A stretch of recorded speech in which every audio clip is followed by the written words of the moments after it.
He yanked off my prayer cap and held it up for the crowd like a trophy. Then came the glass room, the open door, the audience he wanted watching. He ripped my Quran page by page. They floated down like snow while his colleagues clapped. He found my family photo. He tapped my daughter's faces. He said something about them I'll never repeat. Then he slid that photo into his pocket and made sure I watched him memorize my address. The crowd outside the glass nodded along. Then the airport director walked in, said my name, said my title. The agent's knees buckled so fast he cracked them on the floor. The photo fluttered from his pocket. 3 buttons popped off his collar because he couldn't breathe. The marshals found him curled in the corner. The same crowd watched him get dragged out. Let me tell you what happened from the beginning. I arrived 3 hours early that morning, parked my car in the long-term lot and checked my reflection in the rearview mirror one last time. Full beard, trimmed but thick. Prayer cap sitting square on my head. Traditional clothing that marked me as visibly Muslim. Everything about my appearance was designed to trigger their system, to test whether this airport was doing exactly what 300 complaints said they were doing. The body camera in my jacket button was already recording. Standard equipment for Inspector General compliance audits. Nobody knew I was coming. That was the point. The director leans forward in his chair, his face tight. I can see him processing what I'm telling him, understanding that this wasn't some random screening gone wrong. This was a federal investigation, and his facility just failed spectacularly. I continue explaining how I watched the security checkpoint from a distance first, documenting patterns. 3 bearded men got pulled aside within 20 minutes. Each one got the full treatment while families and business people walked through with barely a glance.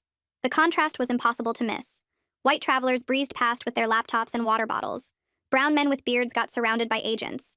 My camera caught all of it. The timestamps would prove the systematic nature of what was happening here. The director's hands gripped the armrests of his chair. I tell him about approaching the checkpoint myself, watching the agent spot me from 30 feet away. His posture changed instantly. He started calling for backup before I even joined the line. His voice carried across the terminal, loud enough that other travelers turned to stare. He was treating me like a confirmed threat, not a passenger requiring routine security. Standard protocol says agents should remain neutral until screening reveals actual concerns. This agent decided I was dangerous the moment he saw my prayer cap. The director's face goes darker as I describe what happened next. The agent didn't just remove my prayer cap during screening. He yanked it off my head and held it up for the crowd like he'd captured enemy equipment. Made a show of it. I watched a businessman in line give him a thumbs up. Other agents stopped managing their own lanes and gathered to watch. This wasn't security screening anymore. This was performance. Public humiliation designed to send a message to everyone watching about what happens to people who look like me.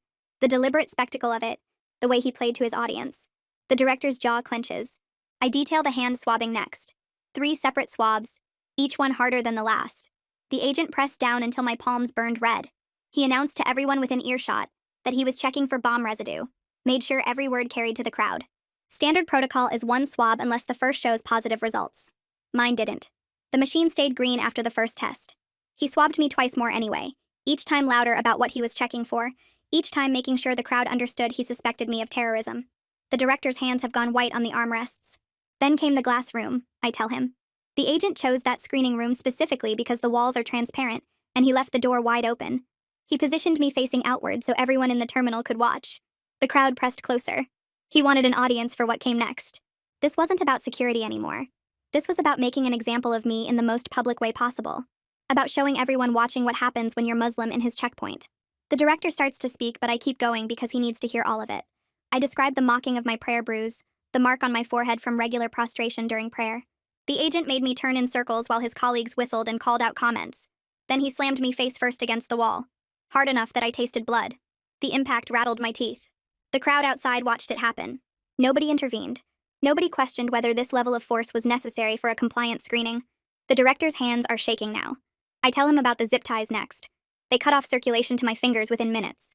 I watched my hands turn purple while the agent dumped out my prayer bag with deliberate slowness. He made a show of each sacred item, held up my prayer rug, examined my Quran page by page like he was searching for hidden messages.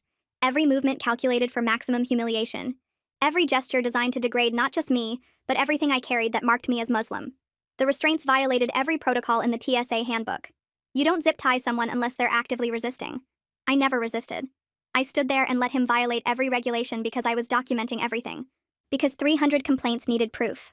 My voice stays level as I describe watching him grind his boots into my prayer rug. The director sees my jaw tighten when I mention the Quran pages floating down like snow. The agent ripped it page by page, let each one flutter to the floor. His colleagues clapped. Actually clapped at the destruction of a holy book. The businessman from the line nodded his approval. The crowd outside the glass stayed silent, but nobody left. Nobody reported what they were witnessing. They just watched religious desecration happen in a federal facility and did nothing. The director looks sick. I explain the final items. My mother's prayer beads smashed against the wall. Prayer oil poured over my head until it ran down my face and soaked my shirt. The heart medication my mother needs twice daily stomped flat under his boot. Each action was calculated cruelty.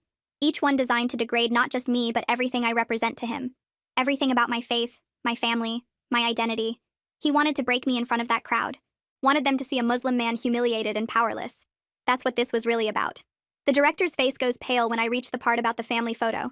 I watch his hands grip the armrests harder when I describe how the agent tapped my daughter's faces through the plastic. How his voice changed from performing for the crowd to something that made my stomach turn. The way he held the photo up and read our address out loud like he was memorizing it for later. Then he slid it into his pocket. Made sure I saw him do it. Made sure I knew what he was promising. The director's knuckles go white. I tell him about the specific words the agent used about my wife and daughters. Words I won't repeat to anyone else, but that this man needs to hear because he runs this facility, and he needs to understand what happened here. The director looks like he might be sick. He starts to apologize, but I keep talking because he needs to hear all of it before he tries to make it better with words. That's when everything changed for me.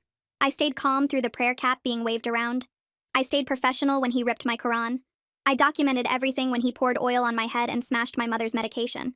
But threatening my children crossed a line that made my hands shake even now. The director sees my hands trembling on the table between us. He nods slowly like he understands that some violations cut deeper than others. That this stopped being just a compliance audit the moment that photo went into the agent's pocket. That this became personal in ways the audit protocol never prepared me for. I'm a federal investigator trained to stay detached. I've documented discrimination for 8 years without letting it get to me. But I'm also a father. And that agent knew exactly what he was doing when he threatened my family. The door opens and a woman in a federal marshal uniform walks in. The director stands up fast. Marshal Yemi Harrington introduces herself and asks if I'm ready to give a formal statement. I nod. She doesn't react to the oil still matting my hair, or the purple marks on my wrists where the zip ties cut off blood flow.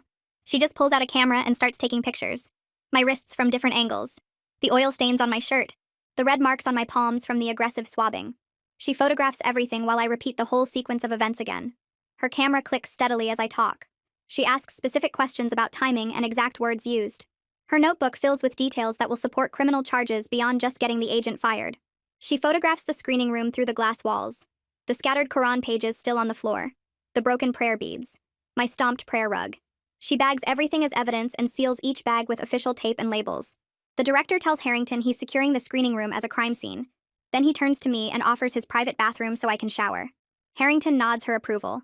The director leads me through his office to a small bathroom with clean towels and soap. He leaves me alone and closes the door. I stand under hot water for a long time. The prayer oil finally washes out of my hair and runs down the drain. My wrists ache where the zip ties cut in. The spot on my forehead where he mocked my prayer bruise is tender. I watch the water circle the drain and feel everything I've been holding back start to crack. I stayed professional through the whole incident because that's what the job required. But now I'm alone and safe and my hands won't stop shaking. I sit down in the shower and let the water run over me. My daughter's faces keep appearing in my mind. The way the agent tapped their photos. The specific threats he made. I stayed calm for the investigation, but now I'm terrified for my family. I dry off and put my oil-stained clothes back on because I don't have anything else. The director is waiting in his office when I come out. He tells me I missed my original flight. He's already on his computer booking me on the next available departure. First class. He prints out a new boarding pass and hands it to me. He says I'll bypass all security screening. His assistant will escort me directly to the gate. The gesture feels empty after what I just went through. But I recognize he's trying to show accountability within whatever authority he has right now. He can't undo what happened. He can't erase the threats against my family. But he's doing what he can in this moment. I take the boarding pass. He walks me to the terminal himself. People stare at my stained clothes and damp hair. He doesn't leave until I'm through the gate area and sitting at my departure gate. On the plane, I pull out my laptop. The passenger next to me is reading a magazine. I open a new document and start writing my preliminary report for the Inspector General's office. Every violation gets documented with exact timestamps from my body camera footage. The initial profiling at 8:47 a.m., the excessive hand swabbing at 9:03 a.m., the zip tie restraints at 9:15 a.m., the religious desecration from 9:18 a.m. to 9:31 a.m., the family photo incident at 9:35 a.m., the director's intervention at 9:42 a.m. I type for 2 hours straight. The passenger keeps glancing at my wrists where the zip tie marks are still visible and purple. She doesn't ask questions. I'm grateful for that because I'm not ready to explain any of this to a stranger. The flight attendant offers me drinks twice. I just want water. My throat is dry from talking through the incident multiple times. The report reaches 15 pages before I'm done with the preliminary version. I'll add more detail later. Right now, I just need the facts documented while everything is fresh. I get home after midnight. Aaliyah is awake on the couch. She stands up when I walk in. Her face crumples when she sees me. The bruises on my face. The way I'm moving carefully because my ribs hurt. The purple marks on my wrists. She hugs me gently like she's afraid I'll break. I tell her everything. The profiling. The screening room. The Quran destruction. The prayer oil. The restraints. Everything except the specific threats about our daughters. I can't tell her that part yet. Not until I know what kind of protection the Inspector General's office will provide. Not until I know if we need to worry about the agent knowing our address. She cries while I talk. She keeps touching my face gently and looking at my wrists. She asks if I'm okay. I tell her I will be.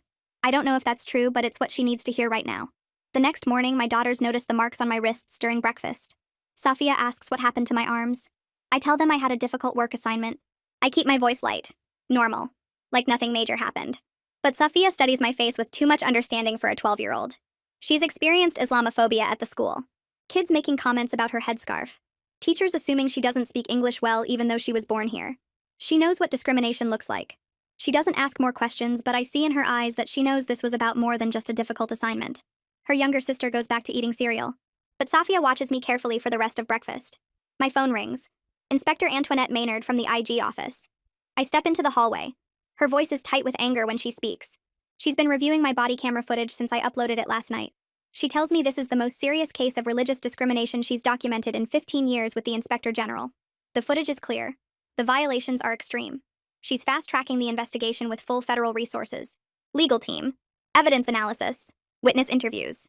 Everything. She asks how I'm doing. I tell her I'm managing. She says the office will provide any support I need. Counseling. Legal assistance. Protection services if necessary. I ask about protection. She says we'll discuss that when I come in tomorrow. Maynard tells me the agent was terminated within hours of the incident. The airport director fired him immediately. But termination is just the beginning of what he'll face. Federal prosecutors are reviewing my footage right now. They're evaluating charges. Civil rights violations under color of law. Assault on a federal officer. Theft of federal evidence. Threatening a federal officer and his family. Each charge carries serious prison time.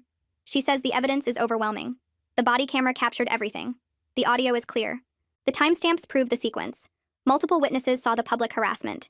The destroyed religious items are in evidence bags. My injuries are documented. This isn't a case that requires building evidence. This is a case where the evidence builds itself. She sounds satisfied. Almost fierce. Like she's been waiting for a case this clear-cut to prosecute someone this thoroughly. I thank her. She tells me to rest today. Come to the office tomorrow. We'll plan next steps then. I arrive at the Inspector General's office the next morning. Maynard already has files spread across the conference table. She points to 3 folders with agent names I recognize from the glass room, the ones who clapped while pages of my Quran floated to the floor. She tells me they're being placed on immediate administrative leave. Her voice is sharp when she explains their complicity in religious destruction makes them liable for action, even though they didn't touch my belongings directly. The investigation will determine if they keep their jobs or face termination. I watch her make calls to their supervisors. Each conversation is brief and professional. She uses words like unacceptable conduct and violation of civil rights standards. The agents will be escorted from the building within the hour. I feel something shift in my chest when she hangs up. These people cheered while my holy book was destroyed. Now they're losing their jobs. Maynard opens another file. Supervisor Camilo Rutledge. She shows me security footage from a different angle. Rutledge walks past the glass room during the early part of my screening. He looks through the window. He sees the agent pulling off my prayer cap. He sees the crowd gathering. Then he turns and walks away. Maynard taps the screen. She says his negligence allowed the harassment to grow worse. He had authority to intervene.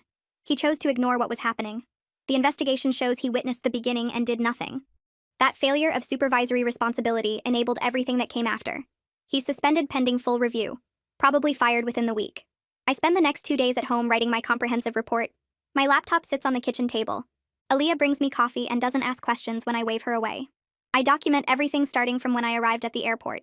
The 3 bearded men pulled aside before I reached security. Each one subjected to extra screening while white travelers moved through quickly. I describe their faces, their resignation, the way they accepted the treatment like they expected it. I include timestamps from my body camera for each profiling incident. The pattern evidence fills 12 pages before I even reach my own screening. This wasn't one bad agent having a terrible day. This was systematic discrimination with institutional roots. Multiple agents participating. Supervisors ignoring complaints. A culture that treated Muslim travelers as threats by default. My report connects the dots between individual incidents and broader policy failures. I send it to Maynard late on the second night. She calls me 20 minutes later. She sounds energized, almost excited. She tells me the pattern evidence transforms this from isolated misconduct to systemic civil rights violations. The airport's entire security operation is now under federal review. Maynard assigns a team to interview witnesses from the crowd. They start with the businessman who gave the thumbs up during the Quran destruction. He provides a statement confirming he watched the whole incident through the glass walls. He describes the agent holding up torn pages, the colleagues clapping, my face pressed against the wall. His statement includes details about the deliberate performance aspect, how the agent kept glancing at the crowd to make sure people were watching, how he positioned me facing outward so everyone could see my humiliation. Other travelers come forward with similar accounts. A woman with 2 children, an elderly couple, a college student. Each one describes the public nature of what happened, the agent's obvious enjoyment of the audience, the way he made sure his actions were visible to as many people as possible. Their statements support charges of intentional civil rights violations, not just discrimination, but calculated harassment designed to humiliate. The airport director calls 3 days after the incident. His voice is formal but urgent. He tells me he's implementing immediate policy changes, mandatory bias training for all TSA agents starting next week, body cameras for every screener to document their interactions, a direct reporting system for discrimination complaints that bypasses supervisors and goes straight to federal oversight. He reads from a prepared statement. Each reform sounds comprehensive and necessary.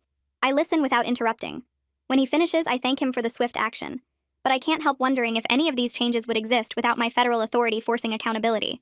Would he care this much if I was just a regular Muslim traveler with no power to investigate? Would the agent still have his job if I couldn't document everything with body camera footage? The director seems to hear my unspoken questions. He tells me the reforms should have happened years ago. He admits the airport failed hundreds of Muslim travelers before me.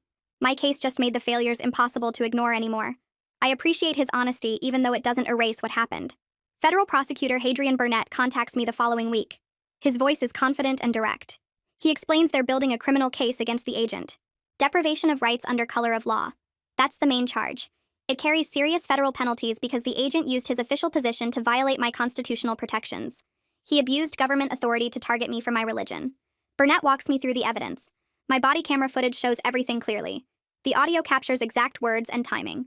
The destroyed religious items are in evidence bags with chain of custody documentation. Multiple witnesses confirm the public harassment. My injuries are photographed and medically documented. He sounds satisfied when he tells me this is one of the strongest civil rights cases he's prosecuted. The evidence builds itself. Then Burnett asks about the family photo incident. He wants to know if I'll pursue charges related to the threats against my daughters. Witness intimidation. Threatening a federal officer. Those charges would be added to the indictment. Each one carries additional prison time. I don't hesitate. I tell him yes. My daughters deserve to know their father fought to keep them safe. That threats against children carry real consequences. That bad people don't get away with scaring little girls just because they wear a badge. Burnett makes notes. He asks specific questions about what the agent said, how he tapped their faces in the photo, the way he memorized our address out loud. I answer each question even though repeating it makes my hands shake. He thanks me for my courage. He promises the agent will face maximum consequences. That evening, Aaliyah corners me in the hallway. She's been watching me carefully all week, sensing there's more to the story than I've told her. She asks directly what I'm avoiding, what part of the incident I haven't explained. I pull up the incident report on my laptop. I show her the section about the family photo, the specific threats the agent made about our daughters. I watch her face change as she reads. Concern shifts to fear. Fear transforms into protective anger that matches my own. She asks if he knows where we live. I tell her he memorized our address. He made sure I heard him repeat it. That's when she stops reading and looks at me. Her eyes are fierce. She asks what we're going to do about it. We sit at the kitchen table and make the decision together. Federal protection monitoring for our home address. I call Maynard and explain the situation. She approves the request immediately. The documented threats justify protective measures. 2 agents arrive the next morning with equipment cases. They install security cameras at every entrance, motion sensors on the windows, direct alarm connection to federal response teams. They provide emergency contact protocols, numbers to call if we see anything suspicious, instructions for the girls about stranger danger. Our safe place becomes somewhere that requires watching. The agents work efficiently. They explain each system as they install it. Aaliyah follows them around asking questions. I watch from the living room window. Our neighbors probably wonder why federal agents are securing our house. Safia comes home from the school while the installation is finishing. She drops her backpack and stares at the cameras. Her voice is small and scared when she asks why men are putting cameras around our house. I kneel down to her level. I explain that my work sometimes involves people who make bad choices. We're being extra careful to keep everyone safe. It's just a thing we do to be smart. Nothing for her to worry about. But I see in her eyes that she understands more than I want her to. She's 12. She's experienced kids at the school making comments about her headscarf. She knows the world has people who don't like us just for being Muslim. She asks if the bad person from my work knows where we live. I pause too long before answering. That pause tells her everything. I say we're being careful, and that's what matters. The cameras will help us stay safe. She nods but doesn't look convinced. Her little sister runs past chasing the cat, unaware that anything is wrong, unaware that our home now needs federal protection. Safia watches the agents finish their work. She doesn't ask more questions. But when they leave, she stays close to me for the rest of the evening. Closer than usual. Like she needs to make sure I'm really here and really safe. Maynard calls 3 days after the security camera installation. Her voice carries an energy I haven't heard before. She tells me the agent was arrested this morning at his home. Federal marshals showed up at 6 in the morning with news cameras filming everything. 4 federal counts. Civil rights violations under color of law. Assault on a federal officer. Theft of government property. Threatening a federal official and their family. Each charge carries serious prison time. She walks me through the maximum sentences. 5 years for the civil rights violations. 3 years for the assault. 2 years for the theft. 5 more years for the threats against my family. The numbers add up to potential decades behind bars. I ask if the media coverage was deliberate. She confirms they tipped off local news stations because public accountability matters when someone commits public humiliation. The same neighbors who might have watched him come home from work every day got to see federal marshals walk him out in handcuffs. His lawyer contacts Burnett within hours of the arrest. Maynard tells me this during the same call. The defense attorney is already pushing for a plea deal, trying to avoid trial and the maximum sentences stacking up. Burnett's response is firm. No deals until the investigation finishes completely. More charges might get added as evidence surfaces. The lawyer argues his client has a family and a clean record before this incident. Burnett reminds him that his client threatened my family and destroyed religious items while wearing a federal badge. Clean records don't erase what happened in that glass room. I return to the office 4 days later. Colleagues look at me differently now. Their faces show careful sympathy mixed with something else. Maybe respect. Maybe discomfort. They know what happened because the case is all over the news. A Muslim federal agent harassed at an airport he was auditing. The story writes itself. People stop by my desk offering support, telling me I'm brave for coming forward, thanking me for my service. Each conversation makes me feel more fragile than the last. Maynard pulls me into her office before lunch. She assigns me to desk work reviewing discrimination complaints from other locations. Nothing that requires field operations or undercover work. She understands I need distance from airports right now. Need time to process what happened before I can walk through another security checkpoint. The complaints pile up on my desk. Muslim travelers describing excessive screening, Hispanic families separated during searches, Black passengers pulled aside while white travelers passed through freely. Each report follows familiar patterns. Each one represents someone who felt violated and powerless. I read through them with new understanding. Before the incident, I approached these complaints as an investigator documenting violations. Now I read them as someone who lived through it. Who knows exactly how it feels to be singled out and humiliated while crowds watch. 3 more Muslim travelers contact the office within a week of the agent's arrest. News coverage of the criminal charges brings them forward. Each one describes experiences at the same airport. A woman in hijab pulled into secondary screening every single time she flies. Agents making comments about her headscarf, asking why she covers her hair, suggesting she might be hiding something. A man with a beard detained for 2 hours while they searched his luggage item by item. Agents laughing about his prayer rug, making jokes about terrorists, acting like his religious items were suspicious rather than sacred. A college student questioned about his mosque attendance, asked to explain his faith. Treated like practicing Islam makes him dangerous. Their testimonies span 18 months. The pattern becomes impossible to ignore. This wasn't one bad agent having one bad day. This was systematic harassment happening repeatedly over time. Maynard reviews their statements with the full investigation team. She calls me into the conference room where evidence covers every wall. Photos of destroyed religious items, transcripts of witness interviews, screening records showing Muslim travelers flagged at 3 times the normal rate. The data tells a clear story. The airport's security culture tolerated and maybe encouraged religious discrimination. My incident was just the most extreme example that finally got caught on camera. The investigation expands within days.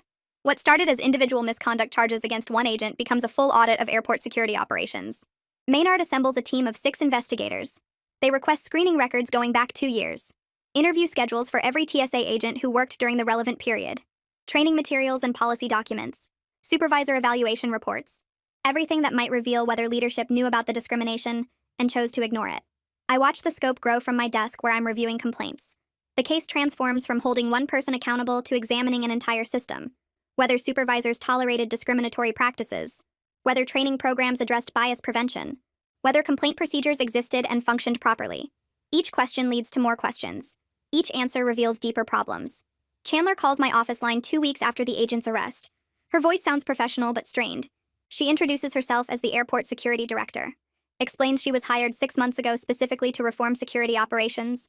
The airport had problems before she arrived, complaints about screening procedures, concerns about staff training. She thought she was making progress, implementing new policies, updating training programs. Then my incident happened and forced everything into the open. She admits she didn't realize how bad the discrimination problem was. Didn't know agents were destroying religious items and threatening travelers. The systems she put in place weren't working.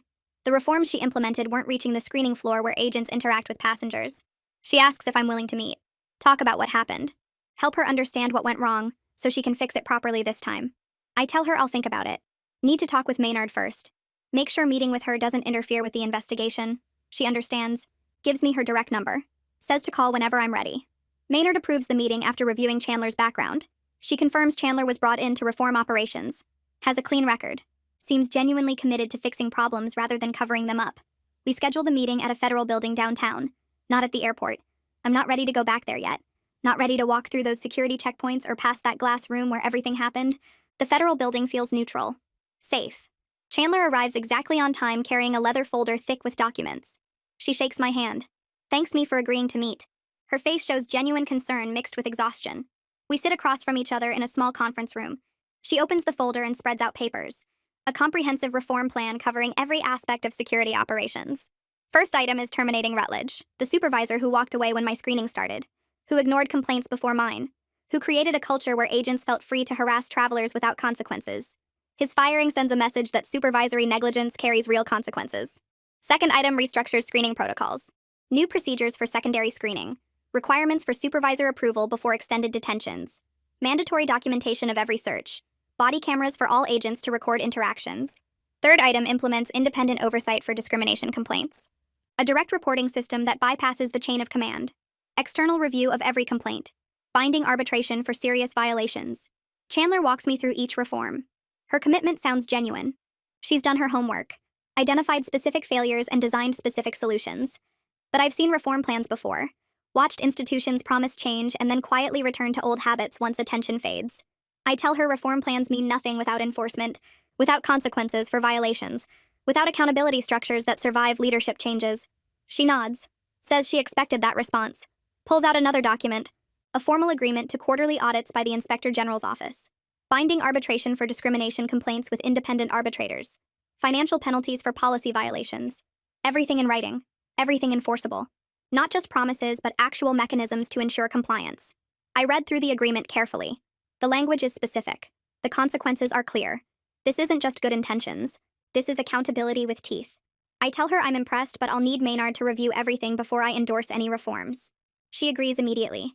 Says she wants the Inspector General's approval because that carries weight. Shows the reforms are real and not just public relations. A civil rights attorney named Fitzpatrick contacts me the following week. His voicemail explains he specializes in constitutional violations and discrimination cases. He's followed news coverage of my case. Believes I have strong grounds for a civil lawsuit against the TSA and the airport. Constitutional violations. Assault. Intentional infliction of emotional distress. Failure to supervise. The damages could be significant. Not just for my trauma, but for my family's ongoing fear. The security measures we needed. The therapy my daughters require. He wants to discuss representation. I listened to the voicemail twice before calling him back. I'm not sure about litigation. My goal was always systemic reform. Holding individuals accountable. Making sure this doesn't happen to other Muslim travelers. A lawsuit feels like it's about money. About personal compensation rather than institutional change. But Fitzpatrick argues something different when I call him back. He explains that financial consequences drive institutional change more effectively than policy recommendations. Airports and federal agencies respond to money. To insurance premiums increasing. To budget impacts from settlements.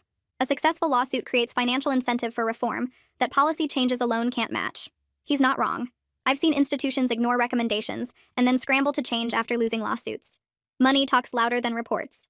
Aaliyah asks about the attorney call that evening. I explain Fitzpatrick's argument about financial consequences driving change.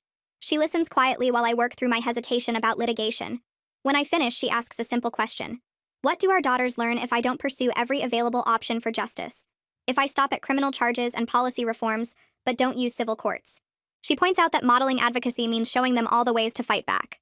Criminal justice, administrative reform, civil litigation. Each channel serves a purpose. Each one holds different people accountable in different ways. She's right. Fighting back isn't just acceptable. It's necessary. And fighting back means using every tool available. Not just the comfortable ones. Not just the ones that feel noble. All of them. I call Fitzpatrick back the next morning. Tell him I want to pursue the civil case. He sounds pleased but not surprised. Says he'll start drafting the complaint immediately.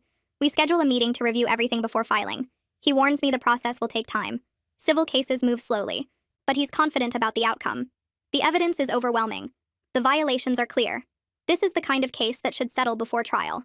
That should result in significant damages and binding reform agreements. I thank him and hang up. Then I sit at my desk thinking about what comes next. Criminal charges, federal investigation, civil lawsuit, each one a different path toward the same goal. Making sure what happened to me doesn't happen to anyone else. Fitzpatrick sends over the draft complaint 3 days later. I read through 50 pages of legal language that transforms my trauma into formal allegations. Religious discrimination under Title VII, assault and battery, intentional infliction of emotional distress, failure to supervise and train employees. Each section lists specific actions with timestamps from my body camera footage, the prayer cap held up like a trophy, the Quran pages torn and scattered, the family photo threats, the physical restraint that left marks on my wrists for days. Every violation documented in clinical legal terms that somehow make the experience feel both more real and more distant. The damages section requests compensation for my psychological treatment, my family's therapy costs, the security measures we needed at home, and punitive damages meant to punish the institutional failures that let this happen. Fitzpatrick includes a cover note explaining the complaint will be filed publicly, creating permanent record of what occurred, and forcing the defendants to respond in court documents anyone can read. I sign the authorization form and send it back. The lawsuit gets filed the following morning. The agent's defense attorney releases a statement to media outlets that same afternoon. I read it on my phone while sitting in my office, each sentence making my jaw tighter.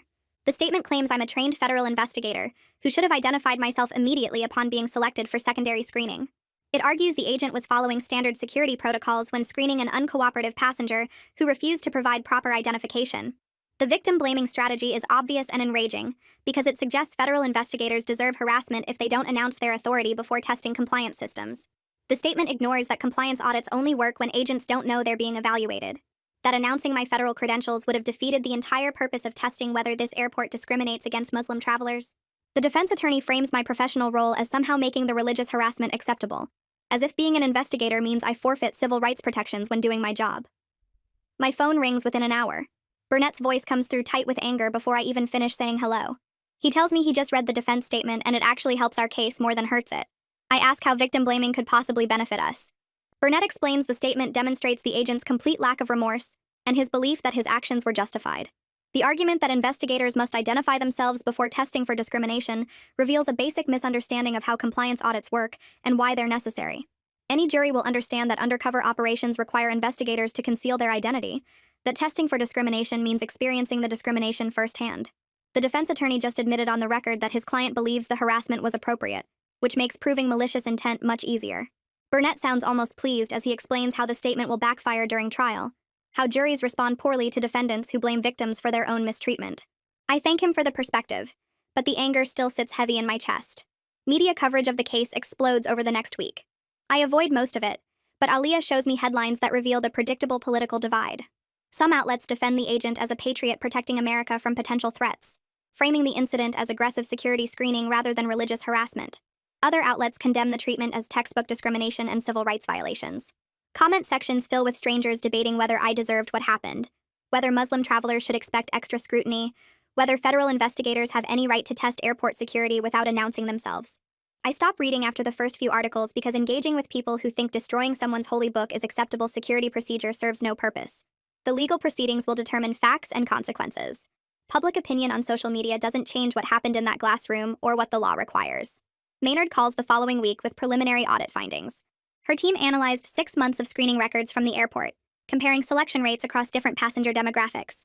The data shows Muslim travelers, identified by appearance markers like beards, head coverings, and Middle Eastern features, were screened at 3 times the rate of other passengers despite identical security risk profiles. No difference in travel patterns, ticket purchase timing, or behavior that would justify disparate treatment. Just appearance-based selection that created a pattern of discrimination so clear it shows up in raw statistics. The preliminary report includes charts showing the screening rate disparity, witness statements from Muslim travelers describing similar harassment, and documentation of complaints that supervisors ignored or actively discouraged. The evidence supports charges of systemic discrimination beyond just my individual experience, revealing an institutional problem rather than one rogue agent's misconduct. Supervisor Rutledge gets officially terminated 2 days after the preliminary audit release. Maynard forwards me the termination letter that lists specific failures in his supervisory duties. He ignored multiple complaints about the agent's behavior toward Muslim travelers over 18 months. He actively discouraged passengers from filing discrimination reports, telling them security screening decisions were not subject to complaint procedures. He witnessed the beginning of my harassment and walked away instead of intervening or calling for oversight. The termination letter states his negligence created an environment where agents felt free to violate civil rights without consequences, that his failure to supervise enabled the discriminatory culture documented in the audit. His firing sends a message that supervisory negligence carries real consequences, though I wish accountability hadn't required my traumatic experience to trigger action. The system shouldn't need a federal investigator to get assaulted before addressing patterns visible in complaint records and screening data. The 3 TSA colleagues who clapped during the Quran destruction receive official reprimands and mandatory bias training, but keep their jobs pending completion of remedial programs. Maynard emails me the disciplinary letters explaining they participated in religious desecration while on duty, that their applause encouraged and validated the primary agent's misconduct.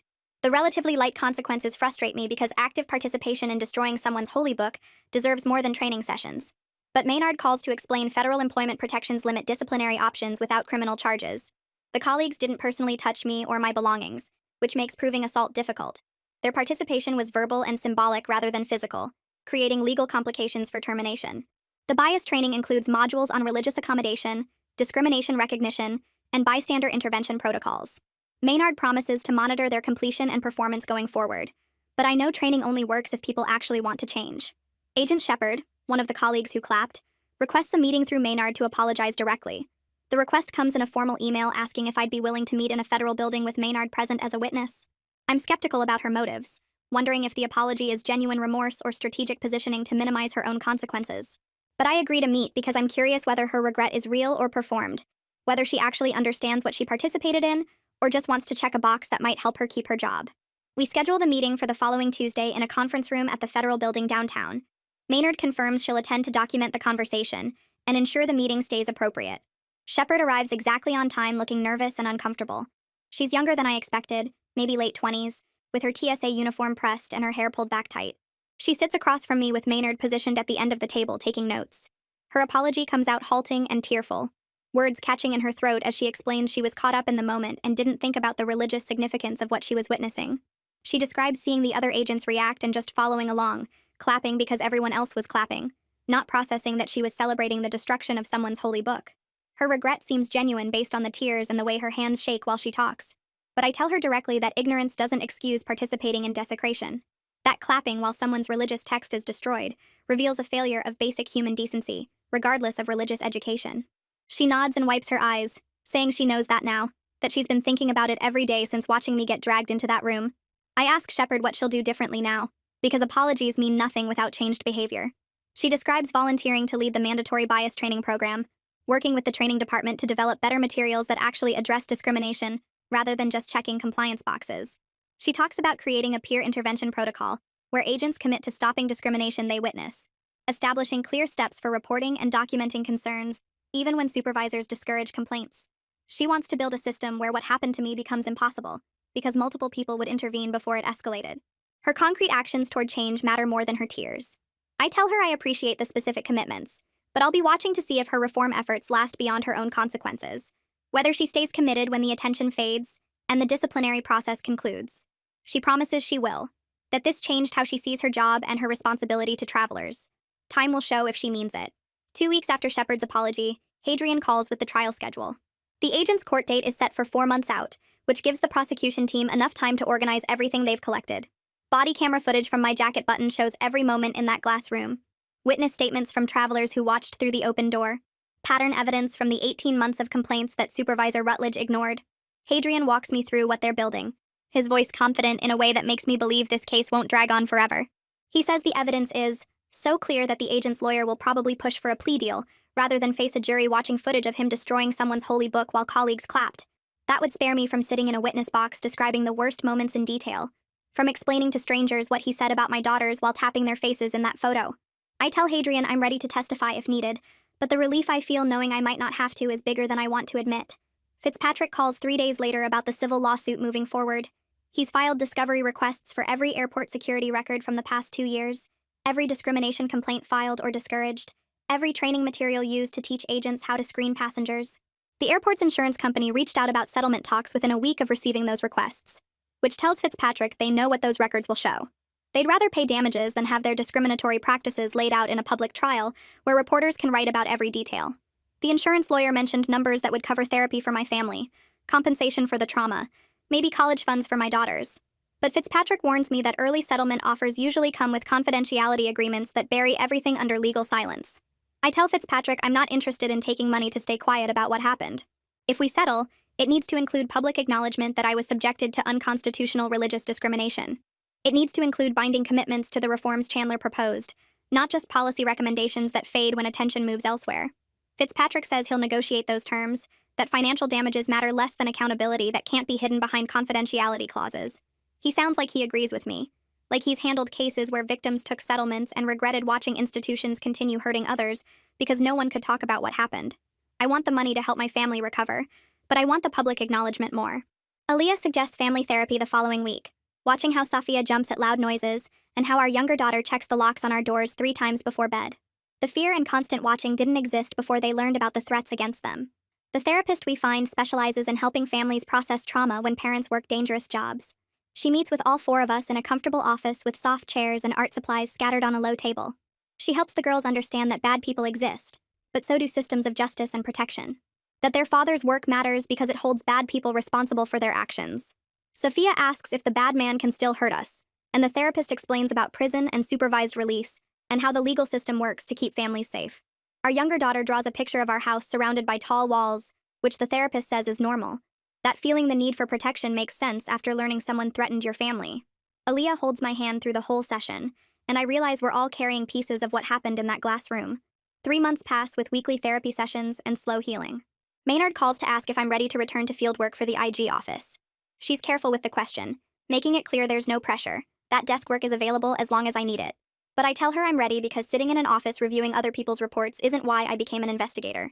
She assigns me to audit a different airport with no discrimination complaints in its file, a smaller facility where security runs smoothly according to passenger feedback. It's a low-stress assignment designed to rebuild my confidence in the work's purpose, to remind me that most airports can maintain security without religious profiling. The new audit goes exactly how it should have gone at the first airport. I arrive dressed the same way, full beard and prayer cap, carrying a bag with religious items. The TSA agents screen me professionally, their questions focused on travel plans and luggage contents rather than my appearance. One agent asks about my prayer rug when it shows up on the scanner, but his tone is curious rather than hostile. He handles it carefully when checking the bag's contents, treating it like what it is instead of something suspicious. The whole screening takes 12 minutes and I move through security without harassment or excessive touching or colleagues gathering to watch.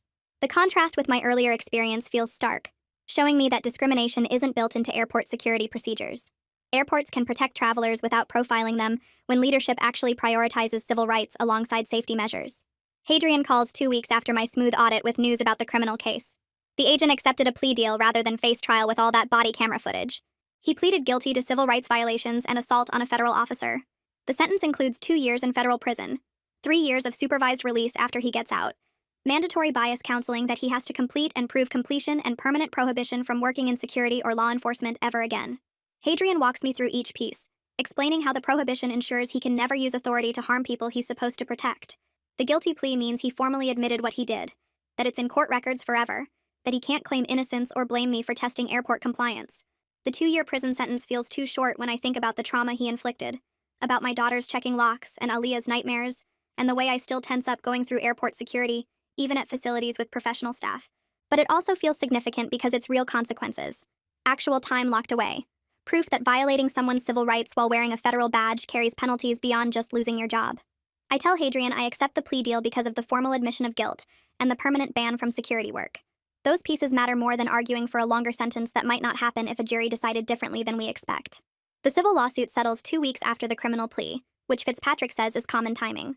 The airport and TSA agree to pay $450,000 in damages and implement every reform from Chandler's plan. But more important than the money is the public acknowledgement written into the settlement agreement. It states clearly that I was subjected to unconstitutional religious discrimination, that institutional failures enabled the harassment, that supervisory negligence created an environment where agents felt free to violate civil rights. The settlement terms include independent oversight of screening practices, mandatory body cameras that can't be turned off during passenger interactions, enhanced bias training with regular testing, and the new discrimination reporting system that bypasses supervisors who might discourage complaints. Fitzpatrick says the binding nature of these reforms means they can't quietly fade when media attention moves on, that the airport faces penalties if audits show they're not maintaining the changes. Maynard organizes a press conference at the federal building downtown. The airport director and TSA regional administrator stand at a podium with microphones, reading prepared statements that publicly apologize for what happened to me. They announce the reforms with specific details about oversight committees and camera requirements and training hours. They acknowledge that systematic discrimination existed at their facility, that Muslim travelers were profiled at 3 times the rate of other passengers despite identical security risk factors. Maynard asks me to stand beside them during the announcements, visible proof that the victim they're apologizing to is real and present. Standing there while they read their acknowledgement of wrongdoing feels like something bigger than personal vindication.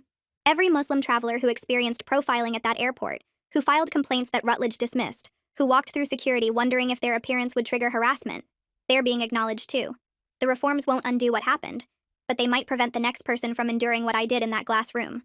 The settlement check arrives 3 weeks later, larger than I expected, but somehow feeling smaller than the damage caused. I deposit it at the bank that afternoon and immediately set up college accounts for both daughters, dividing most of the money between them so their futures can benefit from what their father endured.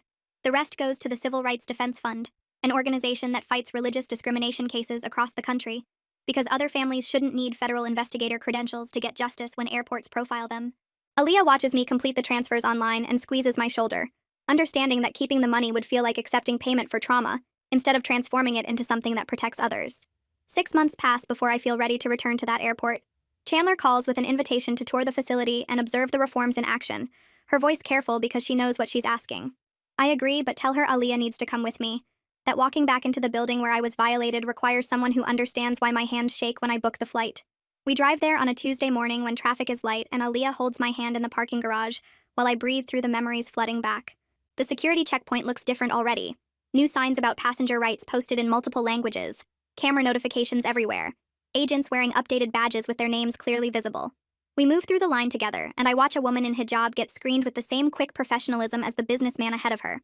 No extra questions or suspicious looks. Just efficient security that treats everyone the same. Chandler meets us past security and guides us through the terminal, pointing out training posters and the new discrimination reporting stations, where passengers can file complaints directly to federal oversight without going through supervisors who might dismiss them. She walks us toward the area where the screening rooms are located, and my chest tightens as we get closer. But then she opens a door and I stop breathing for different reasons. The glass walls are still there, but everything inside has changed completely. Prayer rugs face east on the floor, meditation cushions line one wall, religious texts from multiple faiths sit on shelves, and soft lighting replaces the harsh fluorescence that used to illuminate humiliation. Chandler explains they deliberately transformed this space from a place of violation into a place of respect, that every Muslim traveler who uses this room for prayer will be reclaiming what was taken from me. I walk inside and kneel on one of the prayer rugs, touching the soft fabric where pages of my Quran once scattered like snow, and unexpected tears come because this space that held so much cruelty now offers dignity to travelers who need it. 3 TSA agents wait outside when we emerge, all of them completing the enhanced bias training and now serving as peer monitors who watch for discrimination and intervene when they see problems developing. They thank me for coming forward, explaining that the reforms clarified expectations and gave them tools to stop harassment instead of just witnessing it. One agent admits she stood in that crowd outside the glass room during my screening, that she knew something was wrong, but didn't know how to intervene without risking her own job, and now the peer monitor system protects agents who report discrimination instead of punishing them. Their gratitude feels strange because I never intended to be brave. I was just doing my job and documenting violations, but I understand they're thanking me for creating a workplace where doing the right thing is possible instead of dangerous. That evening, Safia climbs into my lap during dinner and asks if the bad man who scared us is still in jail. I tell her yes. He's serving his sentence and learning that hurting people has real consequences that last. She's quiet for a moment, processing, then looks up at me with serious eyes and says she's proud of me for being brave even when I was scared. My throat tightens because I realize my daughters watched their father face something terrible and fight back through legal channels instead of staying silent, and they learned that standing up to wrong treatment matters even when it's hard and frightening. Aaliyah meets my eyes across the table and I see her thinking the same thing, that our girls are growing up understanding justice isn't automatic, but something you have to pursue and demand. 3 weeks later, Maynard calls me into her office at the federal building downtown. The Inspector General himself is there, along with several senior investigators I recognize from major cases. They present me with a commendation for service under extreme circumstances, recognizing that I maintained professional documentation and composure while enduring severe harassment that would have broken most people. Maynard reads the citation aloud, and her voice catches when she describes the body camera footage showing me continuing to document violations, even while the agent destroyed my religious items and threatened my family. The ceremony feels overwhelming because these colleagues understand exactly what compliance audits cost. How wearing a target on your appearance to test institutional discrimination requires enduring the very violations you're investigating. The commendation goes in a frame at home where my daughters can see it. Physical proof that their father's work protecting civil rights matters enough for official recognition.